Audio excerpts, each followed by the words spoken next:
السلام علیکم جی. اچھا جی، آج 4 جنوری 2022 ہے اور آج انشاءاللہ اس سال کا دوسرا بک ریویو.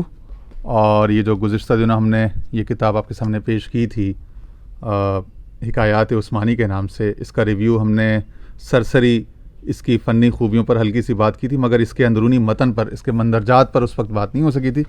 تو آج ہم نے اس کا کچھ مطالعہ کیا، تو آج آپ کے سامنے اس کا انٹرنل یعنی داخلی اندرونی ریویو، اور بہت اچھی لگی. میں I was really impressed by the content of the whole بک.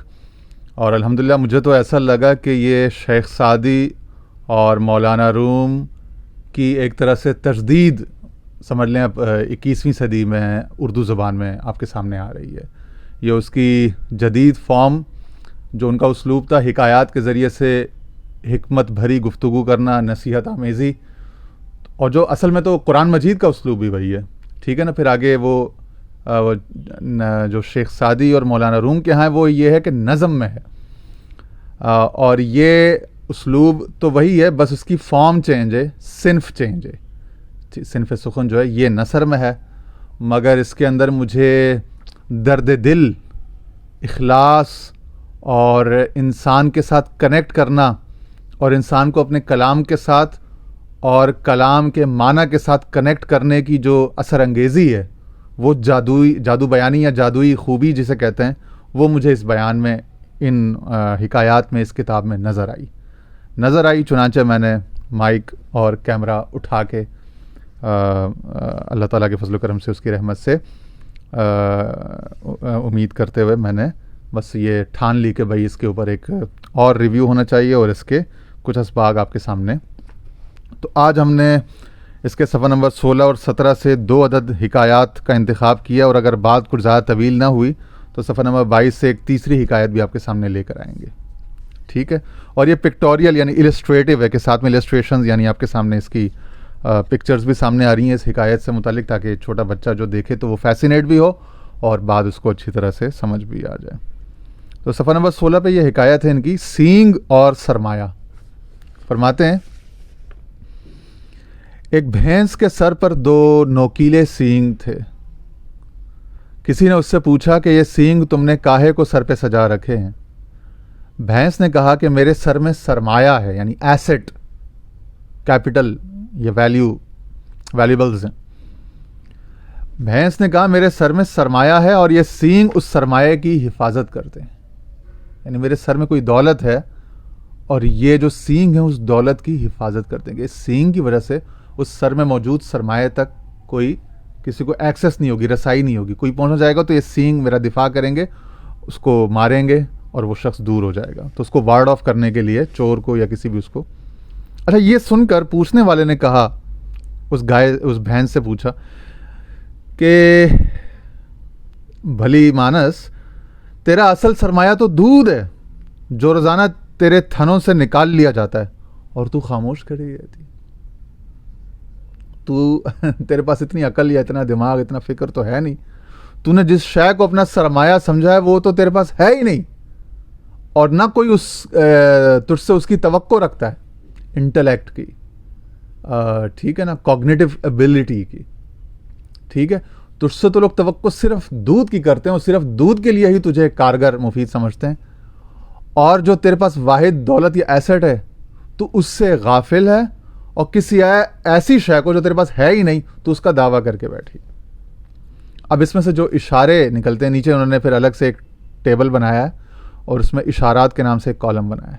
اس میں پھر انہوں نے 4 الفاظ لیے.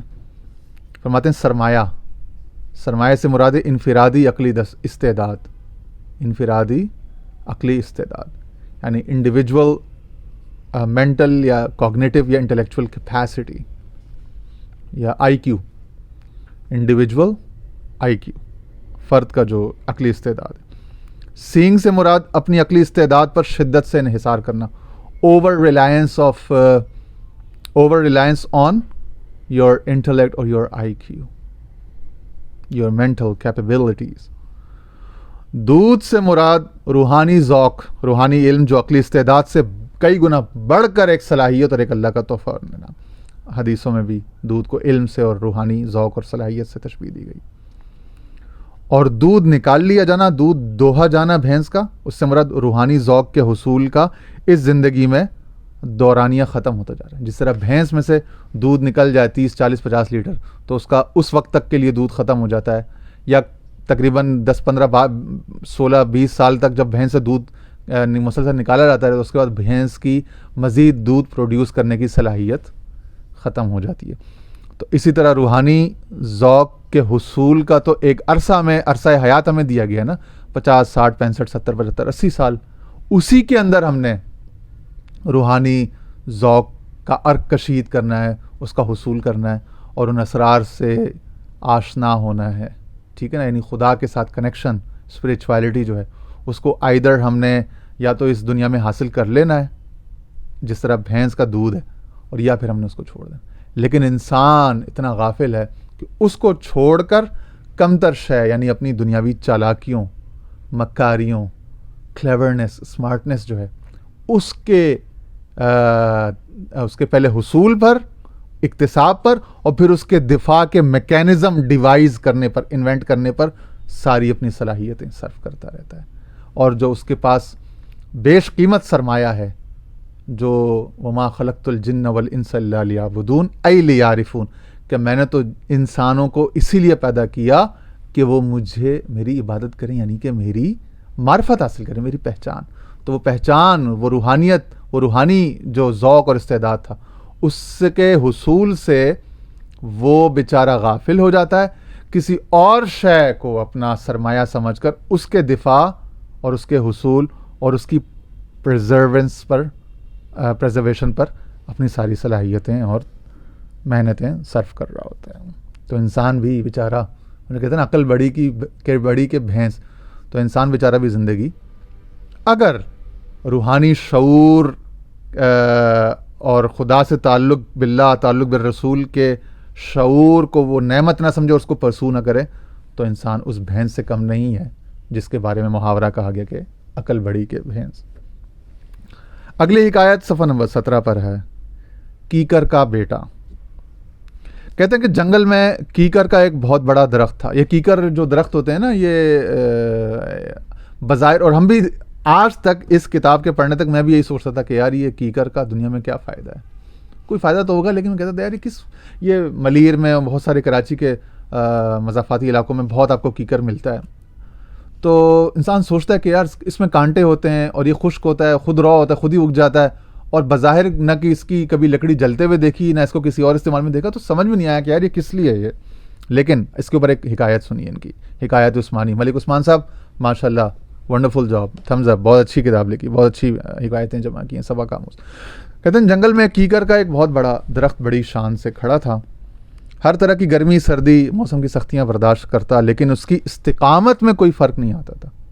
یعنی وہ اپنا کام نہیں چھوڑتا تھا. جو اس کو رول دے دیا گیا نا قدرت نے کہ تو نے جنگل میں یا بیابان میں کھڑا رہنا ہے، تو اس نے اپنی ڈیوٹی، اپنا مورچہ، اپنا جاب نہیں چھوڑا جو اس کا جاب دیا گیا، ڈیفائن کیا گیا تھا.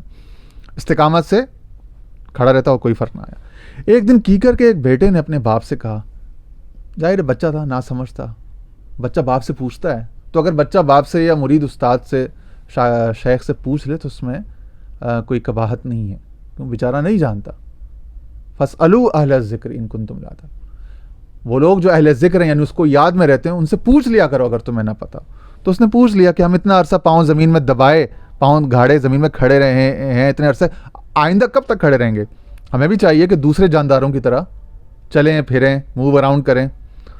تو کیکر نے بیٹے کو جواب دیا کہ بیٹا، ہمارا رزق زمین اور آسمان ہمیں مسلسل پہنچاتے رہتے ہیں.